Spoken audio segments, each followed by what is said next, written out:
In this video, we're just going to talk about how to set up your tent for sleeping. We get questions a number of times on what's the best sleeping bag to get, what's best for children, how to go about setting up the sleeping area. So we're going to cover off this in this video today if you're looking to get into family camping.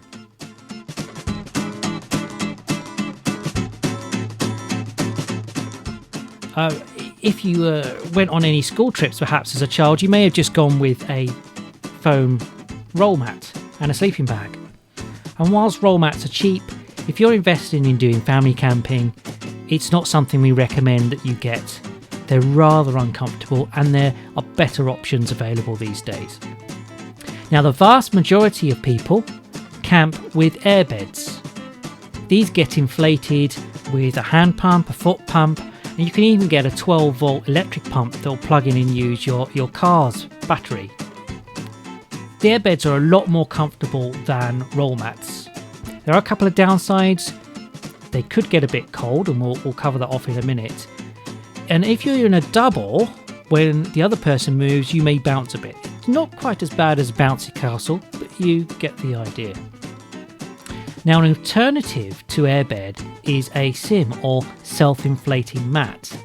Now, SIMs were originally developed for the backpacking community.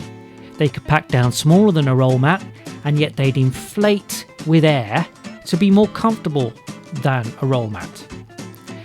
The problem is with a lot of backpacking SIMs is they're designed to be small and lightweight, which means they're a little low on the comfort side and can be more uncomfortable than an airbed. However, this year some manufacturers have redesigned the SIM especially for family camping, and I have tried some Outwell SIMs that have come onto the market this year, and they are extremely comfortable. We've got a review on our website of the Outwell Dreamcatcher, which we've already been using on a number of camps, and I've also tried the thicker Outwell Dreamboat, and they're very, very good SIMs. And finally, there's camp beds, fold-out beds that you can lie on. If you have problems getting up from low down off the floor, then obviously a camp bed is going to be a lot more comfortable to get in and out of. Personally, I find camp beds a little bit uncomfortable. They're very firm and rigid, which makes it slightly hard to lie on. But again, there's ways to improve that, and we'll talk about that in a minute.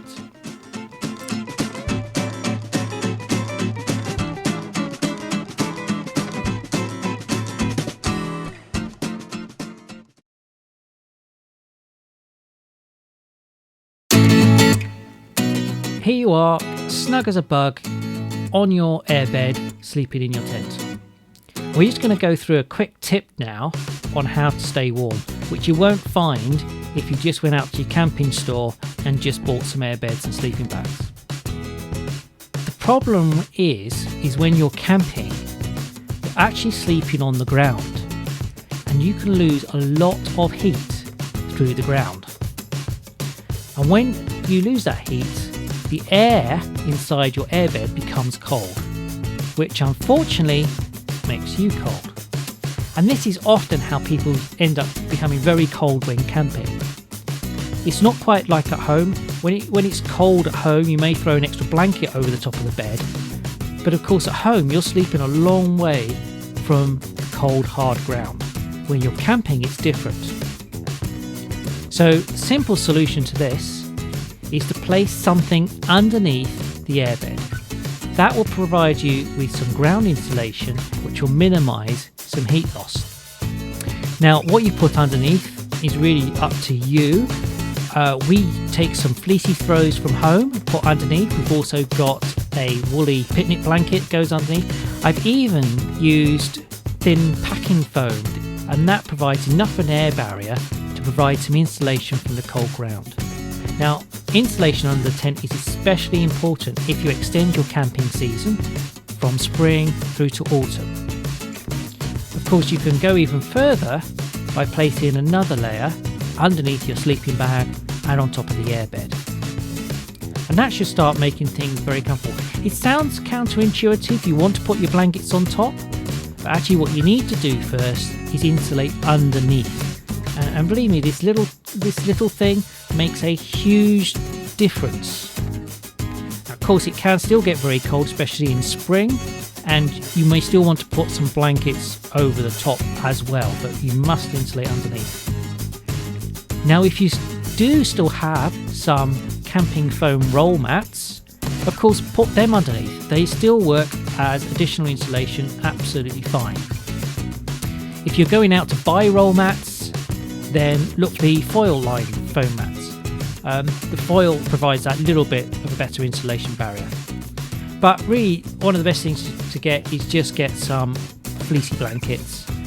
They don't have to be special camping blankets. As I say, grab stuff from home. You can even use towels or anything. In fact, if it gets cold, it's going cold one particular night, put coats over the top of the beds as well. But it all helps keep you warm at night.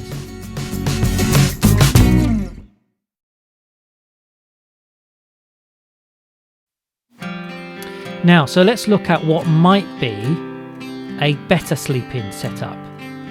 And that is to use a camp bed.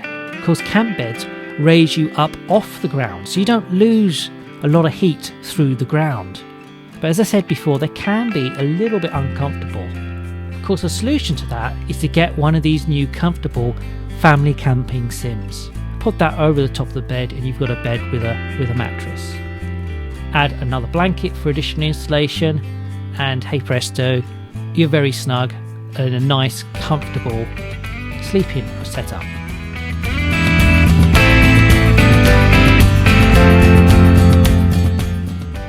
Many of the sleeping pods in tents have been designed for people to be lying on air beds in the floor, and many of the size of the sleeping pods is actually the size of a double air bed. And if you see, most tents actually have a slightly sloping back to the sleeping pods, and you fit perfectly fine in there when you're on your airbed.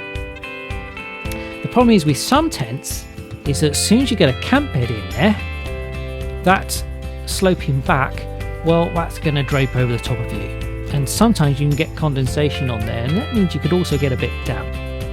Now, it doesn't apply to all tents. We're currently sleeping in an Outwell Hornet XL, and that actually lifts the back slightly, so it might be able to fit a camp bed. It's something I've got to look into. But if you're thinking of getting a camp bed, certainly check to see with your tent whether your camp bed will actually fit in a sleeping pod. Not just the dimensions, the lengths and the width, but also check the height and make sure you're not going to be brushing up against the sides.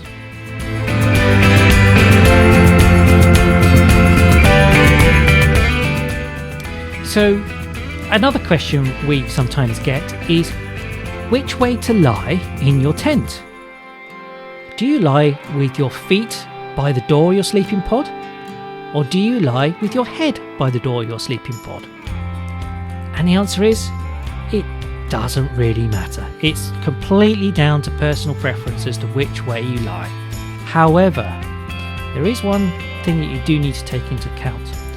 If your tent is pitched on a slight slope, then you're going to want to lie the opposite way to that slope.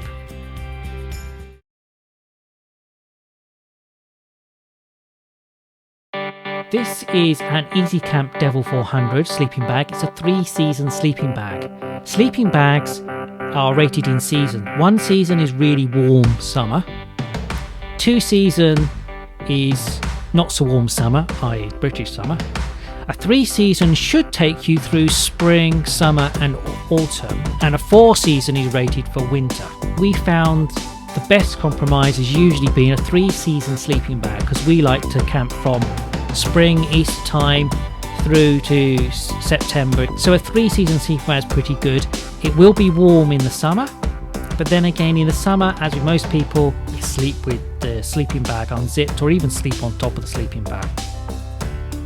Now this is a mummy shaped sleeping bag, and the reason it's a mummy shape is it looks like a bit like an Egyptian mummy sarcophagus really. It's tight around your legs, it tapers down towards your feet, it's got a hood, and it's all designed to keep your body heated, because sleeping bags don't warm you up, you warm the sleeping bag up.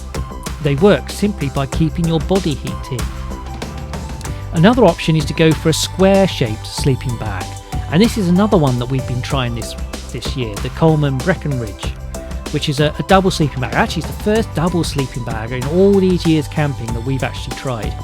We thought we'd actually kick each other to death in a double sleeping bag, but actually it's been really good. And the fact that it's square and your legs can move around, it just makes it a lot more comfortable. Plus the material feels more like a duvet at home, so it starts to feel much more a comfortable bed. This sleeping bag is actually also a 3-season sleeping bag, so it's been quite warm, although nights when it went down to frost temperatures, we did have to put some extra insulation on top, and of course we always had insulation underneath.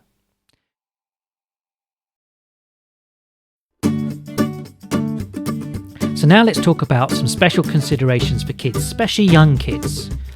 So you've set up your airbed, you've insulated underneath, on top, made it nice and snug, and what do you find? Well, you find your little one rolls off the airbed, gets wedged down between the airbed and the floor where it's not so well insulated and end up getting cold.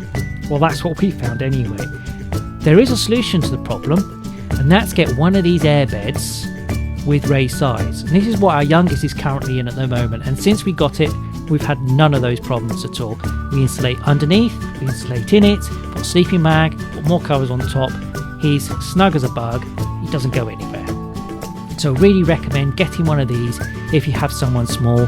Now, you can get kids-side sleeping bags. A number of manufacturers do them, certainly big ones like Outwell and Vango do them. And our kids really like the look of this Vango Penguin sleeping bag. Actually though, we've not been using any children's sleeping bags. If you've got their adult sleeping bag, tie a knot in the bottom of the adult sleeping bag, which will stop your little one sliding down inside. Means you don't have to go